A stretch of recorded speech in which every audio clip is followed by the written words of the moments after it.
जय सिया राम। राधे राधे। जय श्री कृष्ण। भगवान की मंगलमय कृपा करुणा से मानव जीवन का सर्वोच्च लाभ हमको प्राप्त हो रहा है।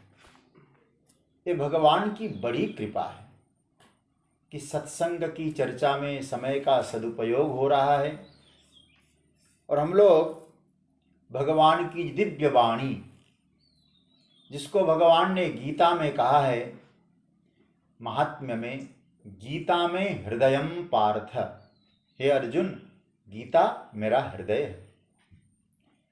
तो परमात्मा का हृदय से प्रकट हुआ है, इसलिए इसकी इतनी महिमा है। भगवान श्री कृष्ण के विचार संग्रहों का सार तत्व है गीता।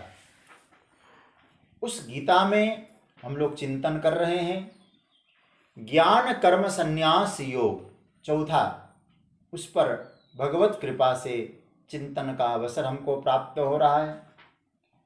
19 श्लोक तक हम लोग चिंतन कर चुके हैं। कल की चर्चा में हम लोग एक बात आई थी, ये सुन रहे थे, चिंतन कर रहे थे। जिस व्यक्ति ने कामना और संकल्प से रहित होकर कर्म को प्रारंभ किया, ज्ञान रूपी अग्नि से जिनके कर्म दग्ध हो गए, उसे ज्ञानी जन पंडित कहते हैं। पंडित वह होता है जो सद और असद विवेक के द्वारा सद तत्व को धारण करता है। और मैंने उदाहरण के तौर पे कहा था, जैसे गोपियों की जो कामना थी, कृष्ण प्राप्ति की इच्छा, अथवा जो कात्यायनी की उपासना की थी, और भगवान ने उनके उस कामना को क्या किया, भर्जिता क्वथिता धाना प्रायो विजाय नेष्यते। भगवान ने उनकी लौकिक कामना की निवृत्ति करके अलौकिक रास तत्व का अनुभव कराया था। इसलिए जो भगवत भक्त कर्म में अभिप्रवृत्त होता है, कर्म का आरंभ करता है, लेकिन मन में लौकिक कामना और संकल्प न हो, तो उसको दिव्य रूप की प्राप्ति होती है और परमात्मा का अनुभव कर सकता है। इसकी चर्चा हम लोग कल कर चुके हैं। अब आइए आज बिना किसी भूमिका के 20वें श्लोक में हम लोग प्रवेश करें। 20वां श्लोक, इसका पाठ करें। त्यक्त्वा कर्म फलासंगम नित्य तृप्तो निराश्रयः कर्मण्यभिप्रवृत्तोऽपि नैव किंचित् करोति सः। भगवान कह रहे हैं कि हे अर्जुन, कर्म फलासंगम त्यक्त्वा, इसका पहले अन्वय देख लीजिएगा। कर्म फलासंगम त्यक्त्वा निराश्रयः नित्य तृप्तः स कर्मणि अभिप्रवृत्त अपि किंचित एव न करोति। भगवान यहाँ एक ही बात को कई तरीके से समझा रहे हैं, जिससे मुझे तो लगता है कि साधकों के मस्तिष्क में एक बात बैठ जाए। इसलिए कई रूपों में, कई तरीके से ठाकुर जी इस बात को समझा रहे हैं। भगवान कह रहे हैं, जो पुरुष कर्म फल की आसक्ति को त्याग करके, जो किसी भी लौकिक आश्रय से रहित होकर सदा संतुष्ट रहकर कर्म में प्रवृत्त होता है, तो वो व्यक्ति किंचित मात्र भी कुछ नहीं करता और बिल्कुल अकर्ता है, जिसको हम लोग कह रहे हैं ना, अकर्म की अवस्था, वो कर्ता की अवस्था। अब एक एक चरण पर हम लोग चिंतन करें। देखिए, यहां कर्म फल के भोग की इच्छा का त्याग करना, कर्तापने का अभिमान त्याग करना, त्यक्त्वा कर्मसु अभिमानम फलासंगम च, ये जगत गुरु शंकराचार्य कहते हैं। मैंने किया है, एक कर्म का अभिमान है, मुझे ऐसा फल मिलना चाहिए, ये फल का अभिमान है। इसलिए भगवान दो बातें कही, कर्म फलासंगम, इसको दोनों से जोड़ दीजिएगा, कर्मासंगम फलासंगम।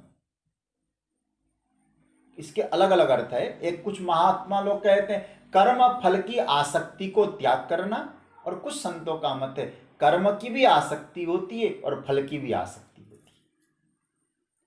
मैं इतना बड़ा आदमी, मुझे ऐसा कर्म मिला, ये भी कर्म की आसक्ति। अरे भाई, मुझे तो ऐसा कर्म मिलना चाहिए था, वहां अभिमान रहा आता है। अब जरा सोचिए, राशि यज्ञ में भगवान ने कौन सा कर्म स्वीकार किया? महात्मा लोग भोजन कर चुके हों, उनके जूठे पत्तल उठाने का, एक कर्माशक्ति से दूर होने की अवस्था है। लेकिन कोई महान व्यक्ति हो, उससे कहा जाए एक काम छोटा करो, वो कहेगा कि मेरी भूमिका आपको नहीं मालूम और मुझे ऐसे काम में लगाया। कर्म छोटा बड़ा नहीं होता है, कर्म करने की प्रवृत्ति आपकी कैसी है, तो आप उसी कर्म को महान बना सकते हैं। तो भगवान कहते कर्म की आसक्ति भी त्यागनी है और कर्म फल की आसक्ति भी त्यागनी है, दोनों को त्यागना बहुत जरूरी है। देखिए, मैं करता हूं, ये आसक्ति। अब भगवान यहां जो सूत्र बोल रहे हैं, मन लगा है, इंद्रियां लगी है, शरीर लगा है। अब आगे क्या कहते हैं भगवान? ये सब करते हुए भी मैं नहीं करता, नैव किंचित करोति सः, और कुछ भी नहीं करता। कैसे? बोले कर्म फल के आसक्ति को त्याग करके, नित्य तृप्त होकर, निराश्रय होकर जो कर्म में लगता है, अभी प्रवृत्त होता है और कुछ भी नहीं करता। कर्म में जब व्यक्ति लगता है तो मन बुद्धि इंद्रियों से लगता है। जब व्यक्ति लग के कर्म कर रहा है, मतलब मन भी लग रहा है, इंद्रियां भी लग रही, शरीर भी लग रहा है, और वो व्यक्ति कहे मैं कुछ भी नहीं करता, क्या ये संभव है? लगता है कि असंभव है। लेकिन मैं गीता के प्रसंगों में कह सकता हूं, गीता में असंभव जैसी कोई बातें है ही नहीं। भगवान असंभव वाली बात कहते ही नहीं है गीता में। इसलिए गीता की भूमिका कितनी बड़ी है। यहां संभव है। कब संभव है? केवल आत्मबुद्धि से संभव है। मैं आत्मा हूं, इसका अनुभव व्यक्ति को हो जाए तो यह संभव है। और इसका मतलब ये मत समझ लेना वो व्यक्ति कर्म में प्रवृत्त नहीं होगा, और उसका कर्म और सुचारू ढंग से होगा। लेकिन वो सोचेगा कि जो शरीर का जो कर्म है, मुझ अकर्ता स्वरूप परमात्मा अकर्म में कोई इसका लेप नहीं हो सकता। मनोबुद्धि अहंकार चित्तानि नाहम न च श्रोत्र जिह्वे न च घ्राण नेत्रे चिदानंद रूप शिवोहम शिवोहम। अपने स्वरूप की अनुभूति तब यह संभव है। लेकिन उसके लिए कुछ उपाय बताया है ठाकुर जी। कुछ भी न करते हुए, सब कुछ करते हुए भी आप कुछ भी न करने वाले बन सकते हो। अपने भीतर से अकर्ता स्वरूप का अनुभव कर सकते हो। लेकिन उसके लिए क्या क्या साधन है, इस श्लोक में उसकी चर्चा है। एक सूत्र भगवान ने यहां दिया, निराश्रय। पहले बात तो आपको बता दें, कर्म फल की आसक्ति, कर्म की आसक्ति और फलासक्ति दोनों को त्यागना है। कर्मासंगम फलासंगम, उसकी और विस्तार से अभी चर्चा मैं आपके सामने रखूंगा। पहले एक सूत्र यहां बहुत अच्छा मिला है, निराश्रय। वो योगी कैसा है? एक सूत्र दिया है ना भगवान ने, नित्य तृप्त निराश्रय। नित्य तृप्त की चर्चा आगे करेंगे, निराश्रय की को मैं पहले लाना चाहूंगा। निराश्रय का अर्थ होता है किसी का आश्रय नहीं। साधारण रूप से यदि हम देखें, इसका मतलब किसी साधन के सहारे मैं पुरुषार्थ को सिद्ध करूंगा, ये अभिमान उस साधक में नहीं हो सकता है। और भक्ति की दृष्टि से करें, निराश्रय मतलब परमात्मा को छोड़कर और किसी का आश्रय वो नहीं लेता। भक्ति के आश्रय की जब चर्चा आती है तो अलग संदर्भ में आती है, क्योंकि भगवान भी नारद भक्ति सूत्र में नारद जी स्वयं कहते हैं अन्याश्रयाणाम त्यागो अनन्यता। अन्यों के आश्रय का त्याग करना एक अनन्य भक्ति का लक्षण है। अब हम लोग किसका आश्रय लेते हैं, आश्रय को समझना पहले। जैसे हमें दिल्ली से मुंबई जाना है। अब दिल्ली से मुंबई पहुंचने के लिए आपकी कामना क्या है, मुंबई पहुंचने की कामना है। अब आपको बिना आश्रय के मुंबई पहुंच सकते हैं क्या?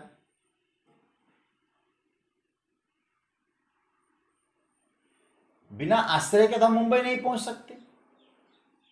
जब हम बिना आश्रय के हम लोग मुंबई नहीं पहुंच सकते तो आश्रय लेना पड़ेगा। किसका आश्रय लेंगे? ट्रेन में बैठ के जाएंगे तो ट्रेन का आश्रय लेंगे। क्यों ले रहे हैं ट्रेन का आश्रय? पैदल चलने में बहुत समय लगेगा, ट्रेन में बैठकर चलते हैं। तो अब आप सोचिए, ट्रेन का आपने आश्रय लिया, क्यों? क्योंकि आपकी इच्छा थी वहां पहुंचने की। अब आपसे पूछता हूं, जिसको वहां पहुंचने की इच्छा ही नहीं है उसको ट्रेन का आश्रय लेना पड़ेगा क्या? क्योंकि जहां पहुंचना था हम पहुंच चुके। ध्यान से समझना बात को। जो हमें पाना था वो पा गए, क्योंकि सबसे बड़ा लक्ष्य क्या है? अपने स्वरूप की अनुभूति। मैं कौन हूं इसकी प्राप्ति सबसे बड़ा जीवन का लक्ष्य है। उससे कोई बड़ा लक्ष्य हो ही नहीं सकता है। जब व्यक्ति के मन में कोई कामना, मतलब वहां पहुंचने का लक्ष्य नहीं है, तो आप सोचिए उसको न फ्लाइट का आश्रय लेना पड़ेगा न ट्रेन का आश्रय लेना पड़ेगा। क्योंकि कामना को सिद्ध करना हो तब आश्रय लिया जाता है। जब मन में कामना का कोई भाव नहीं है तो फिर आपको आश्रय की आवश्यकता क्यों पड़ी? हमें बात कठिन लग सकती है, क्योंकि हमारा जीवन तो एक गिनती से चलता है ना। हमने गिनती से चलाना चालू किया। इतना करेंगे तो इतना मिलेगा, इतना किया है तो इतना मिलना चाहिए, और उसके लिए हम किसी का भी आश्रय लेने को तैयार होते हैं। इतना किया फिर भी नहीं मिला तो हम आश्रय लेने लगते। कहां जाएंगे? बोले भैया बता दो ना, हमारे ग्रह नक्षत्र खराब हैं क्या? वहां गए, किसी से कहा भैया ऐसा क्यों हो रहा है? आश्रय बदलते रहते हैं हम लोग। क्यों बदलते हैं? क्योंकि हमें लगता है कि जो हमने किया है उतना मिलना चाहिए, और इतना मिलता है तो मैं करूंगा। जब व्यक्ति के मन में इस प्रकार की कोई गिनती वाली बात नहीं है, वो किसी का आश्रय नहीं लेगा। तो फिर क्या होगा? मौज की अवस्था हमको नहीं मिल पाएगी। जब इस अवस्था में रहेंगे तो पूरी निष्ठा के साथ हम कर्म फल को ठाकुर जी के चरणों में सौंप दें। कर्म को सौंप दें, कर्म फल को सौंप दें, तो फिर क्या होगा? फिर आपके जीवन में आनंद का स्रोत बहने लगेगा, निराश्रय हो जाएंगे आप। कबीरदास जी की तरह, मन लागो मेरा यार फकीरी में। और फकीर कौन है? मुझे बहुत एक किसी महात्मा की बात मैंने सुनी थी। फकीर शब्द का अर्थ उन्होंने किया था, फिकर शब्द तो जानते होंगे। फिकर, फिकर मतलब चिंता। फिकर सबको पी गई।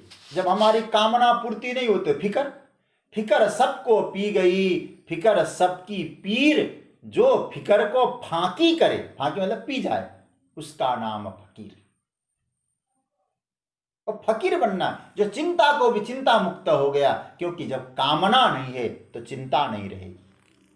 पहुंचना ही नहीं उसको, जहां पहुंचना था मुझे मिल गया। मंजिल तो परमात्मा का स्वरूप है, वो हमें मिल गया, अब आगे बढ़ना ही नहीं उसको। तो इसलिए फिर वो सोचेगा, निराश्रय, आश्रय लेना है तो किसका ले?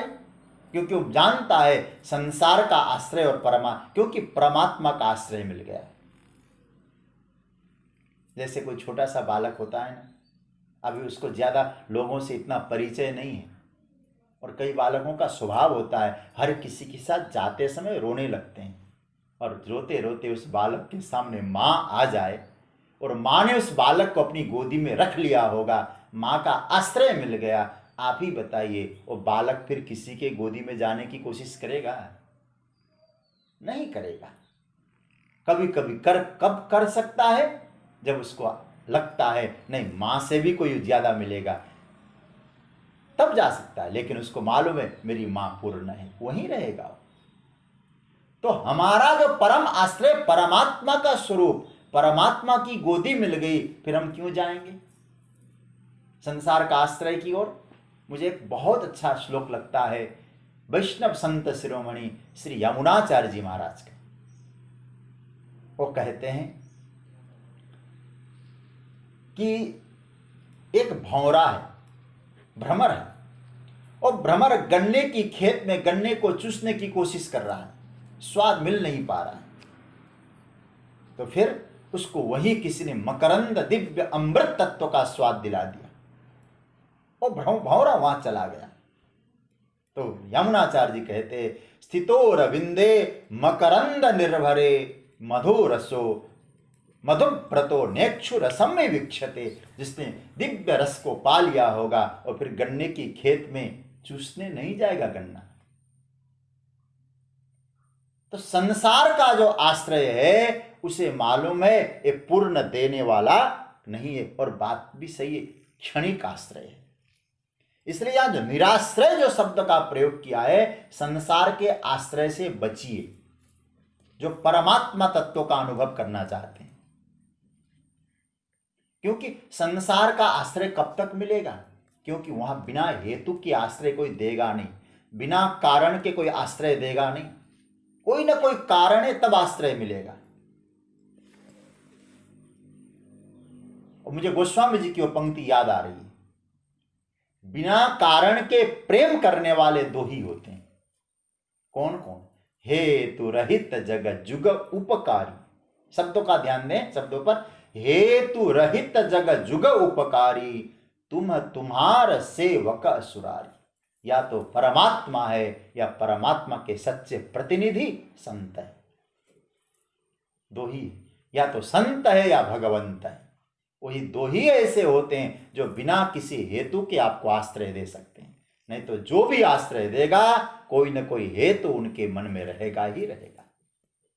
तो संसार का आश्रय क्षणिक होता है, और आपको बताऊं यदि क्षणिक आश्रय लिया तो उससे यदि आपको सुख मिला, क्या वो क्षणिक नहीं होगा?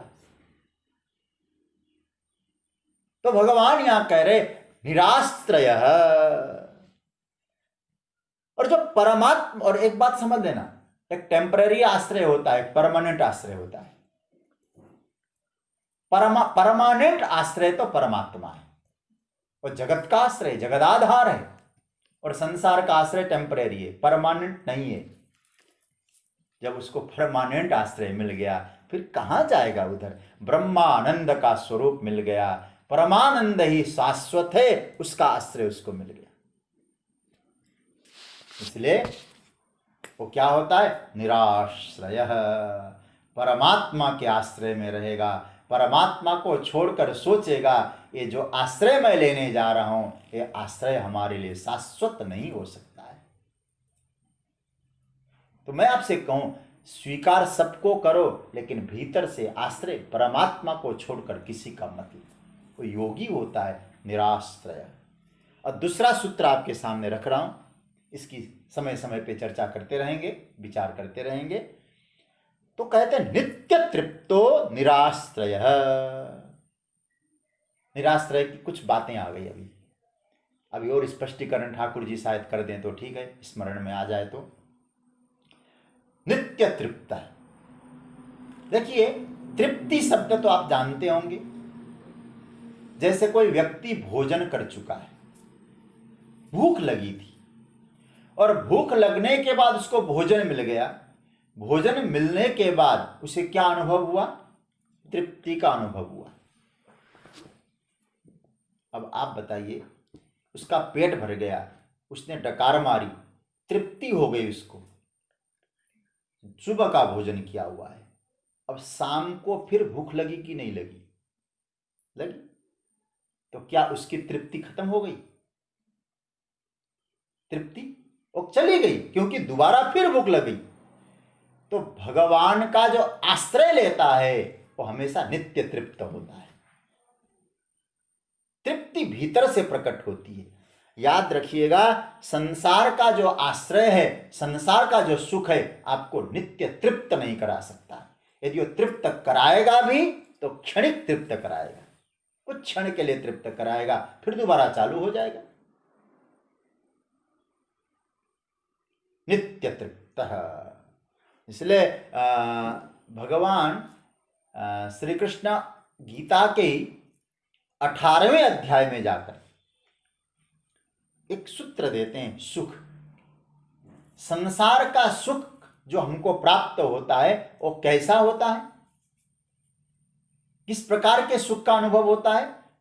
देखो, भगवान ने कहा 18वें अध्याय के 38वें श्लोक में, और मैं श्लोक संख्या इसलिए भी कह देता हूं याद करके, याद आ जाए तो, कुछ नोट भी करके लाया हूं, और क्योंकि आप इसको फिर दोबारा चिंतन कर सकें। 18वें अध्याय के 38वें श्लोक में, विषयेन्द्रिय संयोगात् यत्तदग्रे मृतोपमं परिणामे विषमिव तत्सुखम राजसं स्मृतम्। भगवान ने कहा विषय और इंद्रियों के संयोग से, यत्तदग्रे मृतोपमं, ध्यान से सुनिएगा, क्या गजब का सूत्र है। जैसे आपकी जिह्वा को कोई रस की आवश्यकता है और आपने उस रस को ले लिया, तो आपको उस समय क्या हुआ? आनंद मिला, सुख आया, क्योंकि आपके इंद्रिय रूपी जिह्वा और कोई पदार्थ, गुण इत्यादि पदार्थ, वो दोनों का संयोग हुआ तो आपको सुख मिला, उस समय आनंद आया। लेकिन बाद में वो दुख भी देता है। परिणाम विषमिव, वो राजस सुख है। इसको और स्पष्टीकरण कर दूं तो श्रीमद् भागवत के प्रहलाद जी की स्तुति में, मैं श्लोक संख्या बता रहा हूं, 7वें स्कंद के 9वें अध्याय के 45वें श्लोक में श्री प्रहलाद जी महाराज कहते हैं, यन मैथुनादि गृहमेदि सुखम वितुच्छम कंडूयनेन करयोरिव दुःख दुःखम तृप्यन्ति नेह कृपणा बहु दुःख भाजन कंडोतिबम मनसिजन शहेत धीर। प्रहलाद जी कहते जैसे कंडूयन शब्द का प्रयोग किया। कंडूयन मतलब खुजली, जिसको किसी शरीर के अंग में खुजली हुई है, और खुजली का सुख कैसा है? जैसे हम खुजलाते हैं ना, तो क्या हुआ? एक खुजली रूपी विषय को इंद्रिय रूपी हाथ का सुख मिल गया, और जब सुख खुजलाते हैं तो कितना आनंद आता है, खूब आनंद का, सुख का अनुभव कर रहा है। लेकिन आप जरा सोचिए, उस नाखून का जहर जब उसमें लग जाता है तो फिर धीरे धीरे धीरे धीरे वो पीड़ा पहुंचाती है। तो पहले तो अमृत जैसा लग रहा है और बाद में विष जैसा होता है। संसार का विषय और इंद्रियों के संयोग से जो सुख मिलता है, आपको विषय थोड़ा कठिन सा लग रहा होगा, लेकिन पकड़ने की कोशिश करिए। तो विषय और इंद्रियों के संयोग का सुख जो होता है वो हमेशा अतृप्त करता है, और संसार का सारा सुख इन्हीं से जुड़ा हुआ है। संसार के जितने सुख है ये दोनों के संयोग से ही सुख मिलते हैं। विषय का और इंद्रियों का मिलन जब होता है सुख मिलता है, और वो सुख हमेशा शाश्वत नहीं, क्योंकि भोगते समय अमृत है, परिणाम में विष है। और उससे क्या हम ये सोचें हमें तृप्ति मिल रही है, तो वो तृप्ति यदि मिलती है वो क्षणिक तृप्ति है, लेकिन गोविंद कहते नित्य तृप्ति चाहिए। नित्य तृप्ति हो तब आनंद का अनुभव होता है, क्योंकि संसार में जो भी मिलता है वो नित्य तृप्त कर नहीं सकता। ब्रह्मानंद ही शाश्वत है, और मैं आपको कहूं, बार बार कहूं, उसकी अनुभूति नित्य तृप्ति का अनुभव है। और फिर क्या होगा? जो व्यक्ति नित्य तृप्त है और निराश्रय है, वो कर्म करेगा। ऐसा नहीं कि कर्म नहीं करेगा, भगवान कहते नित्य तृप्तो निराश्रय त्यक्त्वा कर्म फलासंगम। आगे उसकी मैं चर्चा करूंगा। और कर्म अभिप्रवृत्त अपि, कर्म में प्रवृत्त ही नहीं, अभिप्रवृत्त, पूरी तरह से काम में लगता है। क्यों? जो व्यक्ति नित्य तृप्त है, निराश्रय है, वो भी संसार में जो परमात्मा प्रदत्त कर्म है वो करेगा। कैसे करेगा ये जरा समझना है। अभिप्रवृत्त शब्द पर बहुत ध्यान देना है। कर्मणि मतलब कर्म में अभिप्रवृत्त लगता है, अभि शब्द से ये जोड़ दिया गया, अच्छी तरह से लगता है, प्राण देकर लगता है काम करने में, इसलिए उपसर्ग का प्रयोग हुआ है, अभि उपसर्ग। पूर्णतया लगेगा, 100% अपना काम समय देगा, उसमें प्रयास करेगा। जैसे अब आप सोचिए, एक व्यक्ति है जो छोटे से घर में कच्चे मकान में रहता है, लेकिन वो नाटक करने में बड़ा निपुण है। वो व्यक्ति को नाटक का एक पाठ दिया गया, एक भूमिका उसको मिली। वो भूमिका क्या मिली? बहुत बड़े धनी की भूमिका, बहुत बड़ा बंगला है उसका। उस बंगले का मालिक है, क्योंकि वो नाटक निपुण था ही, बंगले का मालिक है। और उस बंगले के मालिक की भूमिका करने चला गया, खूब प्रेम से करेगा, क्योंकि बड़ा अच्छा निपुण है, और जो उसको इनाम मिलता है, लेकिन उसके ये मालूम है कि बाद में तो मुझे कच्चे अपने मकान में ही पहुंचना है। भले ही उसने खूब प्रेम से किया, लेकिन भीतर से मालूम है मैं वह नहीं हूं जो मैं कर रहा हूं, मेरा स्वरूप कुछ दूसरा है।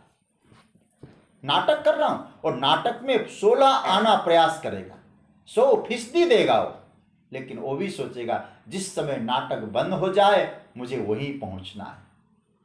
वो व्यक्ति चाहे श्रीमंत का रोल निभाए, चाहे किसी भिखारी का रोल निभाए, नाटक में प्राण देता है, लेकिन कहता है मुझे वह जाना, वह मैं वह हूं। यह तो मुझे कर्म करने के लिए प्रभु ने कुछ क्षण के लिए संसार के रंगमंच पर भेजा है। प्रभु सूत्रधार है, मैं नाटक का पात्र हूं, उस सूत्रधार के अनुसार मैं कर रहा हूं, लेकिन मुझे मालूम है मैं वह हूं। उसी प्रकार से कर्मणि अभिप्रवृत्त का मतलब होता है कि कर्म में प्राण देकर लगता है, लेकिन भीतर से सोचता है जो मैं कर्म करके जो आनंद का अनुभव कर रहा हूं, लोगों से मिल रहा हूं, मेरे परिवार है, मेरे बच्चे हैं, मेरा समाज है, मेरा व्यापार है, ये सब क्या है? मैं प्राण दूंगा जब तक करूंगा, लेकिन भीतर से सोचूंगा मैं वह हूं, मैं भगवान का। कौन है? यही कर्मयोगी। तो कबीरदास जी का भाव यह है, मैंने सब कुछ किया सरकार, आपने जो करवाया वो किया, जुल्हा का काम किया, लेकिन अंत में ज्यों की त्यों धर दी नीचे दरिया। जैसा भेजा था मैं वैसा ही आपके पास आया हूं। मैं कर्म का लेप अपने साथ लगा के नहीं आया हूं। कर्म की आसक्ति, फल की आसक्ति अपने साथ मैंने नहीं जोड़ा, क्योंकि जैसा आपने भेजा मैं वैसा ही प्रस्तुत हुआ हूं। त्यक्त्वा कर्म फलासंगम, क्योंकि उसे मालूम है मेरा आनंद का जो स्रोत है वो परमात्मा है, मुझे जाना वही है, नित्य तृप्ति तो वहीं से मिलती है। स्रोत मेरा नित्य है, क्योंकि परमात्मा नित्य है, तो मेरा जो स्रोत है ना वह नित्यत्व से प्रकट हुआ है। और मैं तो इस अनित्य में, नाटक में हूं, करूंगा आनंद से, क्योंकि सूत्रधार परमात्मा है, लेकिन अपने स्रोत को नहीं भूलना है मुझे, मेरे परमात्मा को नहीं भूलूं, मैं भगवान का, ये भाव है। तो भगवान यहां कहते हैं ऐसा जो योगी है, और कैसा योगी? जो निराश्रय है और नित्य तृप्त है। अब आगे और समझना थोड़ा सा। और वो व्यक्ति क्या करेगा? त्यक्त्वा कर्म फलासंगम, और कर्म की आसक्ति को भी छोड़ेगा और कर्म फल की आसक्ति को भी छोड़ेगा। और मैं आपसे कहूंगा, महापुरुषों का अनुभव है, जब कर्म की आसक्ति और कर्म फल की आसक्ति जब दोनों का त्याग करेंगे, तो फिर उस कर्म में भी आनंद आएगा, और कर्म फल का जो भोग प्राप्त होता उसमें भी आप बंधेंगे नहीं। इसलिए भगवान दोनों की बात कहते हैं। क्योंकि एक बात और कहूं मैं आपसे, कई बार हम लोग कहते कर्म तो हमारे हाथ में है। शास्त्रों के आधार पे कहूंगा, ये आप नहीं कह सकते कि आप इसी जन्म में कर्म को पूरा करेंगे। प्रमाण है ग्रंथों का। हो सकता है आपने जो कर्म प्रारंभ किया, कल आपका पुत्र उसी कर्म को प्रारंभ करने, कई पीढ़ियां आनी पड़ सकती है उस कर्म को पूरा करने के लिए। हर प्रकार के कर्म। इसलिए कभी कभी कहते हैं ना कि देखो इनका जो चेहरा है ना बिल्कुल दादाजी से मिलता है, ऐसा भी लोग कहते हैं। कारण क्या? बोले दादाजी को यहां आसक्ति थी, पोता नहीं आया, दादाजी पोते बन के आए। इसको भी हम कह सकते हैं। देखो कई पीढ़ी खत्म हो जाती है उस कर्म को, कई पीढ़ी लग जाती है। यदि हम संकल्प इस प्रकार का करेंगे, त्यक्त्वा कर्म, कर्म फल में आसक्ति होगी।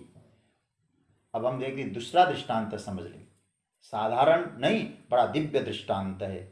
3 पीढ़ी लग जाती है एक काम को करने में। कौन सी? गंगा जी को प्रकट करने में। आप सब जानते हैं, आप लोगों ने भागवत जी की कथा सुनी है। सगर जी के पुत्रों ने कपिल भगवान का अपमान किया और सब भस्म हो गए। सगर की एक और पत्नी थी जिसका नाम था केसिनी। केसिनी से एक पुत्र हुआ था असमंजस।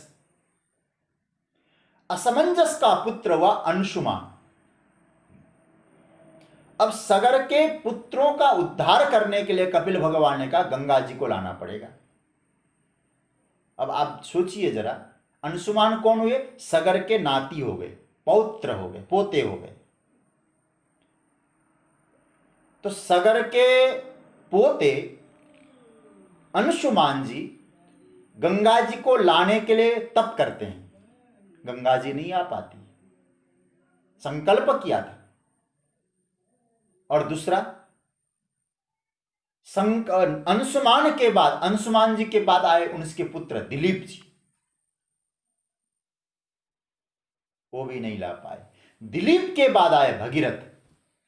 अब कर्म फल जो अभी हम लोग सोचें अभी मिल जाएगा, क्या आपको लग रहा है कर्म फल इसी जन्म में मिल जाएगा?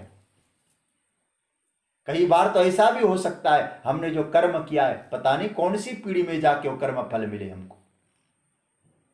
इसलिए जब हमें मालूम ही नहीं ये फल कब मिलेगा तो उस फल के प्रति हम आसक्ति क्यों रखें? भगीरथ जी से के पास पहुंचकर वो कर्म का फल प्राप्त होता है। पुरुषार्थ करिए, कर्म फल कोई मिलता हो, कभी मिलता हो मिले, हम पुरुषार्थ करेंगे, अपना प्रयत्न करेंगे। तो ध्यान देना, न कर्म हमारे वश में है, न कर्म फल हमारे वश में है। तो कहने का मतलब यह है, तो क्या करना चाहिए? आप नित्य तृप्ति का अनुभव करें। कर्म हो रहे हैं, पदार्थों से तृप्ति जो होती है वो अनित्य होती है। और संसार के प्रति कर्मासक्ति और फलासक्ति दोनों ही व्यक्ति को अतृप्त करती है।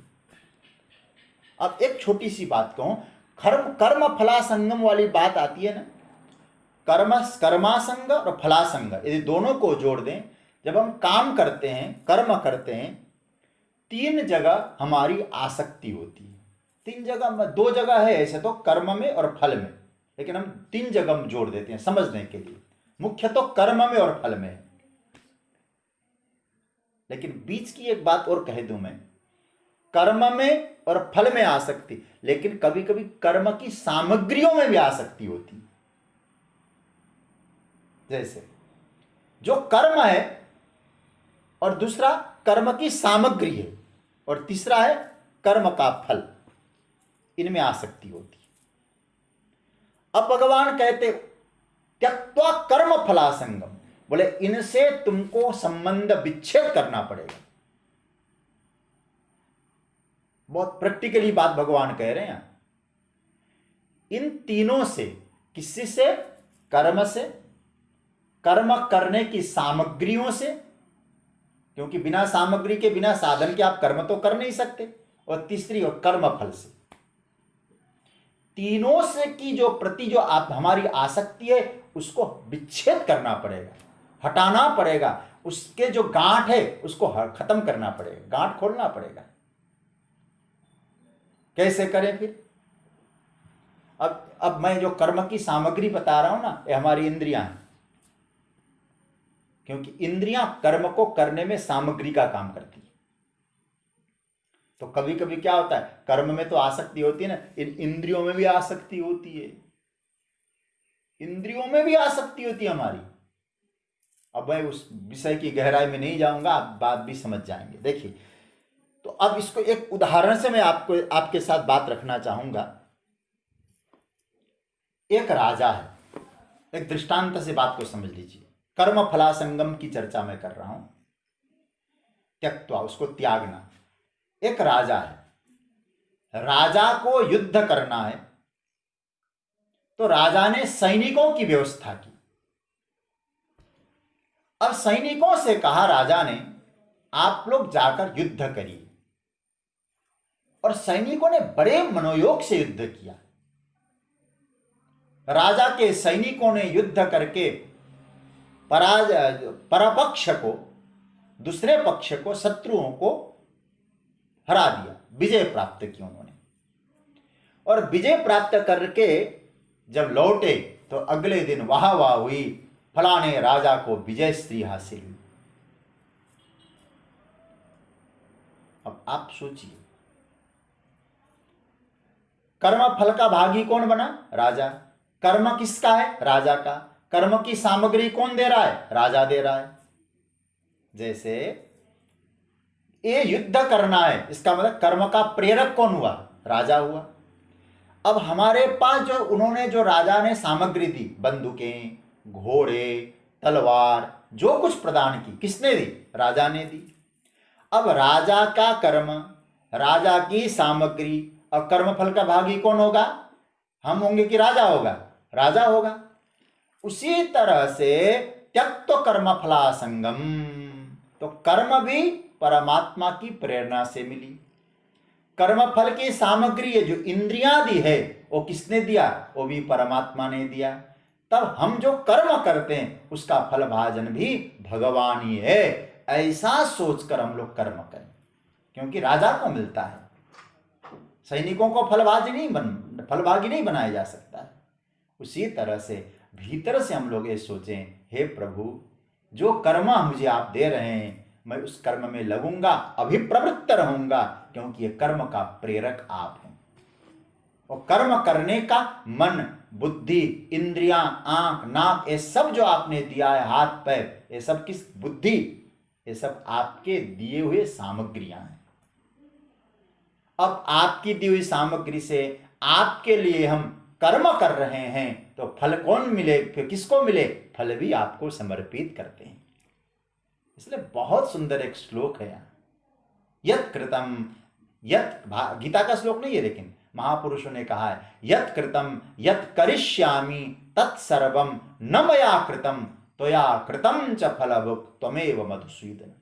जो किया है, जो करेंगे, परमात्मा और आपके दिए हुए सामग्री से कर रहे हैं, तो फल भागी भी आप है। तो उसका न कर्म में आ सकती है, न कर्म के सामग्रियों में आ सकती है, न कर्म के फल में आ सकती है। तो फिर कौन होगा? वो सब परमात्मा को समर्पित हो जाएगा। ऐसा व्यक्ति जब होगा, ऐसा जो स्वरूप का चिंतन करेगा, ऐसी अवस्था में जो कार्य करेगा, कर्मणि अभिप्रवृत्तः, कर्म करता हुआ और नित्य तृप्ति का अनुभव करेगा। नित्य तृप्ति होगी, क्योंकि उसने सब कुछ कर रहे हैं कुछ, लेकिन उसने उस तत्व का अनुभव कर लिया है। जो कुछ है उस परम तत्व ने मुझे दिया है। एक छोटा एक उदाहरण से और बात समझा। जैसे दृष्टांत किसी सिद्धांत को समझाने में सहयोग बन जाते हैं, लेकिन आप ये मत समझ लेना कि आप दृष्टांत में ही खो जाएं। दृष्टांत से किसी तत्व को समझ लें। आपके कुछ मित्र हैं, आपके पास आए हैं, बैठे हैं, कुछ बातचीत कर रहे हैं। आपके मुंह में एक मिश्री का ढेला है, बड़ा स्वादिष्ट मिश्री है, और आपके जितने मित्र हैं उनको कहीं ना कहीं दुख है। कोई कहता है क्या बताएं, इस लॉकडाउन ने हमारा तो जीना हराम कर दिया, सारा व्यापार चौपट हो गया, कुछ नहीं बचा है। अरे जीवन गुजारा करने में मुश्किल हो रहा है। कोई कहता है भाई क्या बताएं इतना सब, लेकिन रोग मिटता ही नहीं। डायबिटीज इतनी ज्यादा हो रही है, अपने अपने दुखड़े रोने लगे। कोई कहता है हमारा पड़ोसी ऐसा, कोई कहता है क्या बताएं घर में मेल नहीं है, अपने अपने दुखड़े रो रहे हैं। लेकिन आप मुंह में मिश्री है, मुस्कुराते हुए उस मिश्री का स्वाद ले रहे हैं। अब उन लोगों ने कहा अरे भैया हम अपने दुखड़े रो रहे हैं, तुम मुस्कुरा रहे हो, कारण क्या है? मुस्कुराता है। वो कहेगा मैं तुम्हारे दुख को सुनकर हंस नहीं रहा हूं। कहीं ये मत समझ लेना कि मैं तुम्हारे दुख को सुनकर मैं हंस रहा हूं। मेरा हंसना, मेरा मुस्कुराना तो और कारण है। क्या कारण है? क्योंकि मेरे मुंह में मिश्री का ढेला है, मिश्री, उसका मैं स्वाद ले रहा हूं, तब मुस्कुरा रहा हूं। सज्जनों, मिश्री तो केवल दृष्टांत है, जिसका आनंद का स्रोत परमात्मा है। जगत में क्या हो रहा है, कौन क्या कह रहा है, कैसे चल रहा है, उसको मतलब नहीं। वो भीतर भीतर मिश्री का स्वाद लेकर आनंद लेता है, जो परमात्मा का बनकर कर्म करता है, और भीतर ही भीतर उस आनंद के स्रोत को पाकर वो मुस्कुराता रहता है, उसी का स्वाद लेता है। इसी का नाम है नित्य तृप्ति। और प्रतिक्षण उस तृप्ति का अनुभव कर। मिश्री तो केवल दृष्टांत दे रहा हूं, मिश्री का स्वाद खत्म भी हो सकता है, लेकिन जो नित्य तृप्ति है, जगत में कुछ भी हो रहा है वो तो भीतर मुस्कुराता रहता है, आनंद लेता रहता है। तो कहने का मतलब है जो निजानंद में मस्त है, अपने आनंद में मस्त है, सब कुछ करता हुआ भी भगवान कहते कुछ भी नहीं करता। क्यों? और नित्य तृप्ति कर रहा, अनुभव कर रहा है, निराश्रय का अनुभव कर रहा है। और फिर वो व्यक्ति यदि कुछ कर रहा है तो भगवान कहते नैव किंचित करोति स, और कुछ भी नहीं कर रहा। क्यों? बोले उसे किसी को तृप्त नहीं करना है और निजानंद में मस्त है, मेरा परमात्मा मेरे साथ है, फिर किस चीज की चिंता है? एक बार एक छोटा सा पहले उदाहरण से मैं बात को समझाऊं। कभी कभी आपने देखा होगा, और आज शहरों में इसकी प्रथा बहुत अच्छी चली है, अच्छी बात है, कि संगीत सीखते हैं, बच्चों को सिखाते हैं। तो एक ट्यूटर होता है, ट्यूशन करने वाला, उसको कहा जाता है भैया इतने पैसे देंगे, आप आके हमारे बच्चों को हमें संगीत सिखाइए। स्कूलों में भी होते हैं, और उन्हें मालूम है मैं सिखाता हूं तो मुझे पगार मिलता है, आनंद। और पैसों के कारण, धन के कारण, वो आवश्यकता भी, इसकी बुराई नहीं कर रहा हूं मैं उदाहरण देना चाहता हूं। वो आता है, वो संगीत सिखाता है अथवा कोई अन्य चीज सिखाता है। एक वो होता है संगीत का अभ्यास करता है, रियाज करता है, और वो किसी महफिल में जाता है और महफिल में आनंद बिखेरता है, वो खूब आनंद लेते हैं लोग। मुझे लगता है वो घर घर में जाकर जो करता है उससे कुछ ऊंचा स्तर है उसका, क्योंकि उसका सोच व्यापक है। और मैं इसका ये नहीं कह रहा हूं कि उसका सोच कमजोर है, एक उदाहरण के तौर पे मैं कह रहा हूं, क्योंकि उसे भी मालूम है मुझे कुछ मिलेगा, लेकिन केवल मिलेगा इसीलिए करूं ये नहीं, कुछ आनंद भीतर से भी उसको आता है। महफिल में जो समा बांधते हैं, लेकिन आपको बताऊं कुछ ऐसे भी होते हैं, न उन्हें महफिल से मतलब है, न किसी अपेक्षा के कारण गाते हैं, वो केवल केवल आनंद के लिए, निजानंद के लिए गाते हैं, परमात्मा को रिझाने के लिए गाते हैं। क्योंकि उनको अपेक्षा नहीं है, अहंकार नहीं है, केवल एक ही चीज है, मेरा साईं प्रसन्न रहे, मैं अपने आनंद के लिए गा रहा हूं।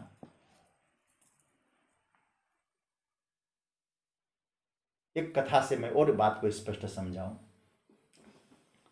अकबर की सभा में 9 रत्नों में तानसेन भी था। और तानसेन के संगीत के विषय में तो आप सब जानते ही हैं। ऐसा कहा जाता है, जब दीपक नाम का राग गाता था, दीपक प्रज्वलित हो जाया करता था। मेघ मल्लार गाता था, असमय में वर्षा होने लगती थी। ऐसा संगीतज्ञ था तानसेन। और लोग कहते थे बस इससे अलावा, इससे ऊपर तो कोई संगीत हो ही नहीं सकती। इतना संगीत की बारीकी नॉलेज इसको, सब दंग रह जाते थे। और कोई संगीत का नॉलेज समझ ना हो तो अकबर जैसा बादशाह भी कहता था तानसेन जैसा तो कोई संगीतकार नहीं। एक दिन चर्चा हुई, अरे भाई ये जो तानसेन है ये इतना दिव्य गाता है, इसको जिसने सिखाया होगा वो कितना महान होगा। कभी कभी मन में आता है इतना अच्छा कर रहा है ना, इनको जिन्होंने इनको सिखाया होगा वो कितने महान होंगे। तो एक दिन तानसेन से अकबर ने पूछा, तानसेन तुम इतना सुंदर गाते हो, तुमको किसने सिखाया, तुम्हारे गुरु कौन है? तो तानसेन ने कहा, मेरे गुरु श्रीधाम वृंदावन के श्री हरिदास जी महाराज।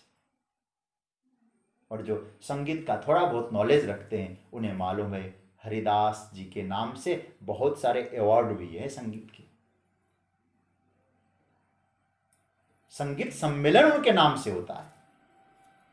तो एक दिन अकबर ने तानसेन से कहा कि हे तानसेन, मैं आपके गुरु का संगीत सुनना चाहता हूं,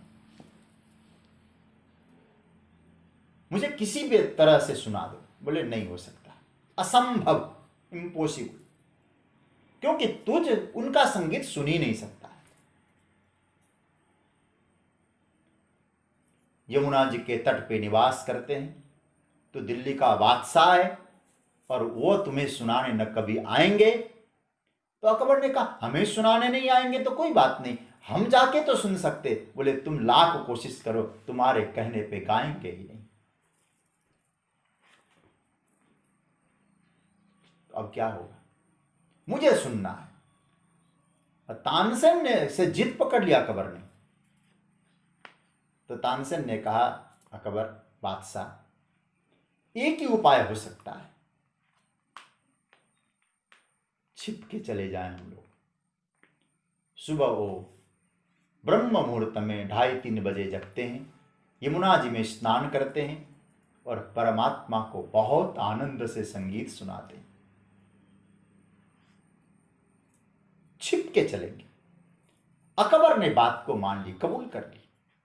और आपको बताऊं, इतिहास में पहला ऐसा होगा उदाहरण, जो बादशाह अकबर किसी गुरु की संगीत को सुनने के लिए नंगे पांव गुरु की कुटिया की ओर छिप के पहुंचता। क्या भारत की संस्कृति, महापुरुषों का जीवन चरित्र है। तो तानसेन और अकबर ब्रह्म मुहूर्त के समय एकदम छिपकर, कोई पता न चले किसी को, पहुंचते, क्योंकि वो उनका नियम था। सुबह जगते ही भगवान को तानपुरा लेके संगीत के राग गाते थे। क्या ठाकुर जी मुस्कुराते थे उनके निकट संगीत सुनकर। तो अब क्या हुआ, गए दोनों और हरिदास जी महाराज ब्रह्म मुहूर्त में जगे, यमुना जी में स्नान किया, अपना संध्या वंदन जो कुछ करना था वो पूरा किया और भगवान के सामने, बिहारी जी के सामने बैठ गए और तानपुरा लेकर महाराज प्रभाती राग छेड़ना चालू कर दिया।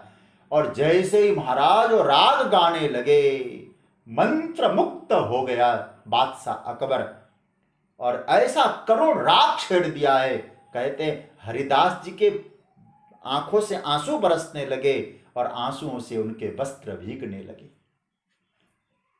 तानसेन सुनता है, तानसेन सुध बुध खो गया, आंसू बरस रहे हैं, अकबर के आंखों से आंसू टपकने लगे, गला रूंध गया, बोल नहीं पा रहा है, गदगद हो गया इस संगीत को सुनकर। तानसेन सुनता है, अकबर से कहा अब थोड़ी देर बाद मेरे गुरुजी का संगीत का कार्यक्रम पूरा होने वाला है, चलो। अकबर ने कहा नहीं, मुझे अब जाना नहीं, मुझे इसी संगीत में रमना है। गुरुजी न देखे ऐसी व्यवस्था करनी पड़ेगी। जैसे संगीत पूरा हुआ, आंसुओं की संपत्ति लेकर राजा अकबर लौट कर कहा, तानसेन संगीत क्या है आज हमको मालूम पड़ा, लेकिन तुम्हारे गुरु इतना अच्छा गाते हैं। तानसेन, मेरे मन में एक प्रश्न है, तुम इतना सुंदर गाते क्यों नहीं? तुम भी गा सकते हो। ऐसे गुरु का सानिध्य तुमने पाया है, जिन गुरु का संगीत सुनकर मैं मंत्रमुग्ध हो गया, तुम इतना सुंदर गाते क्यों नहीं? तब तानसेन का जवाब था, बादशाह अकबर, मैं गाता हूं दिल्ली के बादशाह के लिए और मेरे गुरुजी गाते दुनिया के बादशाह के लिए। क्योंकि मैं गाता हूं तो अकबर मुझे कुछ देगा, मुझे कुछ अपेक्षाएं हैं, मैं नित्य तृप्त नहीं होता हूं। लेकिन मेरे गुरुजी गाते हैं, कोई अपेक्षा नहीं है, भीतर से नित्य तृप्ति का अनुभव कर रहे हैं। जब गाते हैं तो मेरा ठाकुर सुनता है, और वो जब गाते हैं तो नित्य तृप्ति का अनुभव हो रहा है। लेकिन गाते हैं कर्मणि अभिप्रवृत्तोपि, जो उनको कला है उसमें रमकर गाते हैं, लेकिन उसमें फिर किसी प्रकार का कर्तृत्व तो नहीं रहता है, क्योंकि वो नित्य तृप्त है। जब कोई कामना, कोई गा रहा, मैं इसीलिए गा रहा हूं, मुझे कुछ चाहिए, और मेरे गुरु गा रहे हैं, उन्हें कुछ नहीं चाहिए। और मैं आपसे कहूं, न कामना है, न अभिलाषा है, न मैं उस काम को कर रहा हूं, ये अहंकार है। जब कामना न हो, अभिलाषा न हो, कर्म के प्रति आसक्ति न हो, कर्म फल के प्रति आसक्ति न हो, और कर्म करने वालों को अहंकार न हो, तो याद रखिएगा वो दिव्य कर्मयोग बन जाता है। और एक कर्मयोगी की भूमिका में ऊंचा स्तर पे पहुंचाकर नित्य तृप्ति का अनुभव कराता है। सब कुछ करते हुए भी कर्तापन से मुक्त हो जाता है। लेकिन मुझे कभी कभी लगता है, हम कह तो देते हैं, ये कॉन्सेप्ट शायद अकबर ने नहीं समझा होगा, लेकिन कभी कभी हम लोग भी नहीं समझ पाते हैं। ऐसा भी संभव है क्या? संभव है। जब हम लोग ऐसे परमात्मा के लिए करते हैं, परमात्मा को समर्पित होकर करते हैं, करते बहुत आनंद से हैं, लेकिन कर्तृत्व का अभिमान नहीं होता है, फल के प्रति आसक्ति नहीं होती। इसलिए मैं इतना ही कहूँगा, अध्यात्म को अनुभव करना है, संसार के हिसाब से नहीं चलेगा। डायरी लिखकर, डायरी पलटने से परम तत्व की अनुभूति नहीं होती। हम तो क्या करते हैं, हम लोग कामना की डायरी को संभालने में लगे। डायरी का मतलब समझ रहे हो ना, इतना किया इतना मिलेगा, इतना किया, ये सब नहीं चलेगा। डायरी को एक तरफ रखना पड़ेगा। हिसाब का अहंकार, हिसाब और अहंकार एक बाजू में धर दो, और गीता का कर्मयोग प्रकट हो जाएगा। इसलिए हिसाब की डायरी को एक तरफ रख लीजिएगा, तो गोविंद कहते तुम्हारे जीवन में कर्मयोग तब प्रकट हो जाएगा। और आपको कहूं, ये बड़ा अनूठा आनंद है कर्मयोग का। और क्यों? क्योंकि ये जब कार्य करते हैं, कर्मयोग में प्रवृत्त होते हैं। कैसे प्रवृत्त होते हैं? कर्म की आसक्ति, कर्म सामग्रियों की आसक्ति और कर्म फल की आसक्ति को त्याग करके नित्य तृप्त होकर, निराश्रय होकर कर्म में लगते हैं। तब क्या होगा? वहां एक दिव्य फल की प्राप्ति होगी। मैं कह सकता हूं, उस फल का नाम है प्रभु प्रसाद। प्रभु प्रसाद। और प्रसाद शब्द जब मैं कह रहा हूं, प्रसाद शब्द का अर्थ है प्रसन्नता। परमात्मा की दिव्य प्रसन्नता, दिव्य आनंद उसके जीवन में उतर जाता है। और निरपेक्ष कर्मयोगी बनता है। और निरपेक्ष कर्मयोगी बनकर जब जीवन प्रारंभ करता है, उसको नित्य तृप्ति का अनुभव होता है।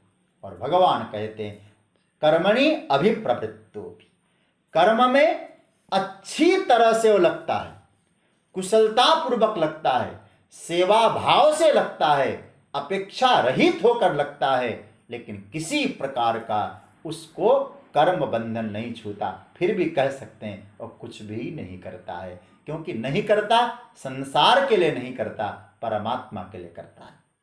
और परमात्मा के लिए जो किया जाता है वो कभी बंधन निर्माण नहीं करेगा।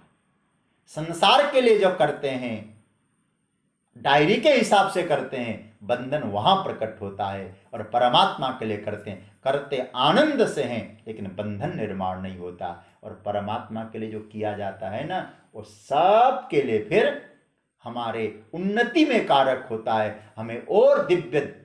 और देखो, हम केवल अपने लिए करते हैं, संसार के लिए करते हैं, वहां विकास होता है। विकास में कोई दो राय नहीं, हो सकता है, लेकिन कह सकता हूं यदि परमात्मा को समझ के करोगे तो विकास नहीं, प्रकाश पूर्वक विकास होगा। विकास तो होगा, लेकिन प्रकाश के साथ विकास होगा। आपको दिव्य उस परमानंद का प्रकाश आपके जीवन में उतरेगा। तो अभिमान को त्याग कर कर्म के प्रति और कला कर्म फलाशक्ति के प्रति आप कर्म करें। और मैं कहूं हरिदास जी की तरह केवल गोविंद को रिझाने के लिए करें। देखिए, सच्ची बात तो है, गोविंद रिझ जाएगा, आपका कर्म दिव्य बन जाएगा। और दिव्य कर्म का प्रसाद कितना दिव्य होता होगा, वो प्रसाद कैसा होगा? नित्य तृप्ति। उस तृप्ति का अनुभव करेंगे आप। फिर एक बार उस परम तृप्ति का आपने अनुभव कर लिया, मैं आपको कह सकता हूं फिर संसार की किसी वस्तु आपको अपनी ओर आकर्षित नहीं कर सकती। शिव महिम्न स्तोत्र में एक मंत्र आता है ना, नहीं स्वात्मा रामम विषय मृग तृष्णा भ्रमयति। जो आत्माराम होता है, पूर्ण काम होता है, नित्य तृप्त होता है, और संसार की कोई विषय उसको अपनी ओर आकर्षित नहीं कर सकती। क्यों? वो कहेगा तू क्या हमको सुख देगा, क्योंकि मैंने जो सोच लिया है, मैंने जो पाया है, वो परम आनंद का स्वरूप पाया है। नित्य तृप्ति तो वही है। छोटे छोटे कुएं में नहीं जाएगा, सागर मिल गया उसको, और आनंद का सागर प्राप्त हो गया।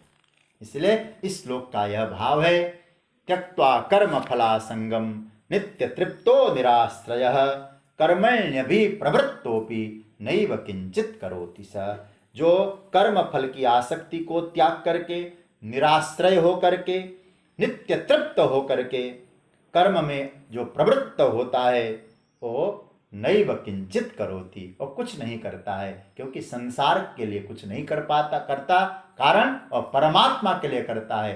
वो कर्म में लगा हुआ व्यक्ति भी नैव किंचित करोति, इसका अर्थ है अकर्ता के भाव से रहेगा, कर्तृत्व तो उसको ले। और कर्म का बंधन वो पाप का कारक है, और कर्म बंधन नहीं होता है, सर्वदा मुक्ति का अनुभव करता है। पुनः इस श्लोक को एक बार पाठ करें। त्यक्त्वा कर्म फला संगम नित्य तृप्तो निराश्रयः कर्मण्यभि प्रवृत्तोपि नैव किंचित करोति स। मैं आज सोच रहा था कि एक दो श्लोक आगे बढ़ूंगा, लेकिन बढ़ नहीं पाया क्योंकि भाव उठते गए।